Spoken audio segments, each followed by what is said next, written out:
So it is Friday, the beginning of the weekend. Hope everyone's having a great, fabulous day. And we have a whole bunch of Transformers Cyberverse news, specifically a whole bunch of different figures that have been revealed to us and updates on listings that we've seen in the past since all the way back in February of this year. And we're going to jump into those and then we'll cover some housekeeping on some other work that's been going on behind the scenes with the Transformers Slag podcast and beyond. So first up, let's talk about this listing that we had a while back about a Evergreen multi-pack that was a 4-pack, and now just recently it's been popped up that this is going to be a Buzzworthy Bumblebee Evergreen multi 4-pack, and unfortunately it really is just a 4-pack repack of 4 Warrior Class, which is kind of the, I guess we'll call it lower tier deluxes of the Cyberverse line. So we got Cyberverse Warrior Optimus Prime, Cyberverse Warrior Bumblebee, Cyberverse Warrior Megatron, and Cyberverse Warrior Starscream. And it's just a 4-pack. That's really it. Again, Buzzworthy Bumblebee stuff. Sometimes it's just straight up, repacks of previous existing stuff with maybe a mild repaint between them. I don't have them in hand compared to the previous Warrior one, so I can't compare. And the images that are shown are stock photo images, so stuff is never 100% like the final product. We'll find out in the near future, but any kind of excitement or concern about what that 4-pack was going to be, now we know it's Cyberverse related, and it's not exactly the more desired product. Heck, when you think about it, these 4 Warrior Class ones, if they were the 4 Deluxe Class ones, but didn't come with, let's say, the McAdams pieces, I think that would have been a lot more well-received by people if it was a Deluxe 4-pack as opposed to the Warrior 4-pack. But either way. Next up, we have a listing that JT Prime 17 found.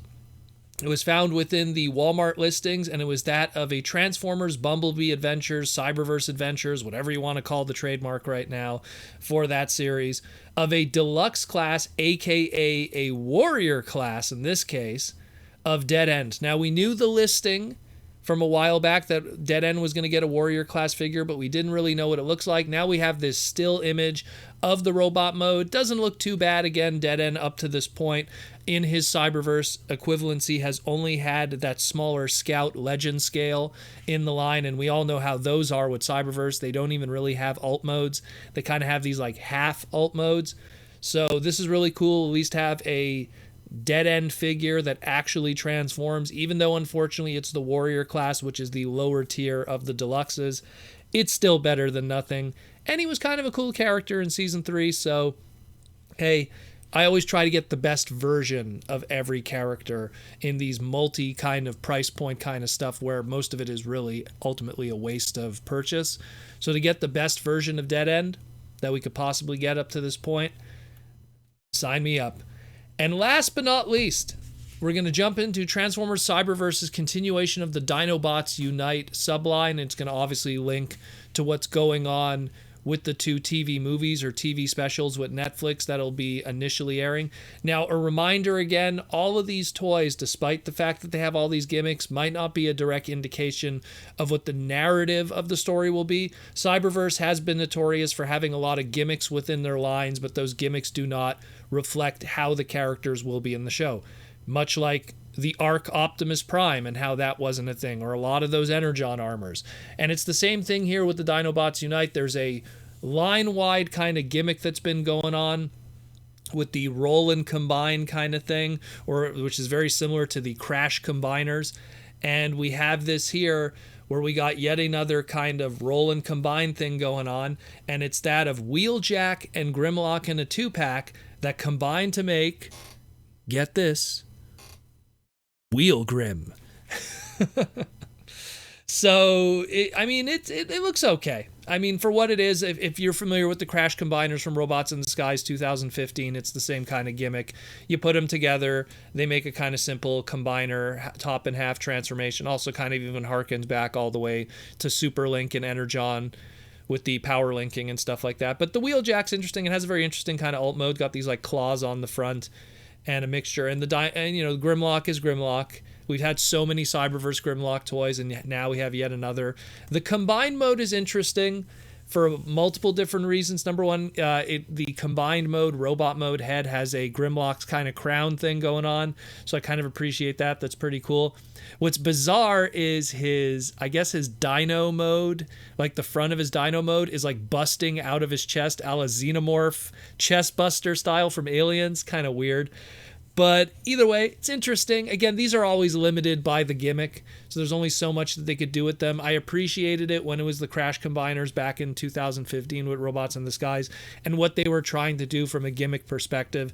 And I kind of see the same thing here going on, where they just want to slap some characters together, have some fun, and see what they could do from a design standpoint, and not really have it be something that's going to reflect what's going on in the show. I firmly believe, I mean, I could be wrong, but if history has proven to us, I firmly believe that all of this stuff won't really be a reflection of what's going to be going on in the show itself. It's more just to have fun with characters and slap some figures together. And speaking about design and fun and everything like that, maybe people have noticed recently on my Instagram and Twitter, I announced that I've been working on a little project on the side behind the scenes.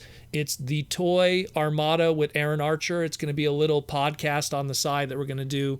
I don't know what's going to be the frequency of it, but we're going to definitely try to do it as much as possible, where we're going to tackle different toy brands, and we're going to try to flesh them out from the design standpoint, from behind the scenes that have been going on from the horse's mouth. This isn't speculation by fans or, reading Wikipedia articles. This comes directly from the words of the mouths of the creators and designers of these toy lines, whether it be Batman, Jurassic Park, G.I. Joe, of course, Transformers, and all the movie tie-in brands, whether it be Small Soldiers, Men in Black. I mean, I could just go on and on. Even the Steel movie with Shaquille O'Neal. Either way, that's been something I've been working on behind the scenes. Do not worry, though. This will not affect the daily progress and the uploading of the Transformers Slag podcast. You guys are still stuck with me, but it's a little extra something that if you want to learn about how toys are designed and everything, something that we're going to have. I'm going to link in the pinned comment below the channel, and you could come join. Be sure to subscribe. And right now we just have the episode 0 trailer that'll give you an idea of what to expect. So hope to see you guys there, and let me know what you think about this Cyberverse stuff, because we still got a lot more to discuss, and we have a stream coming tomorrow, so it's going to be a fun little weekend going on, and I hope you're all here for all of that, because it's a crazy hobby, and it's a beautiful weekend.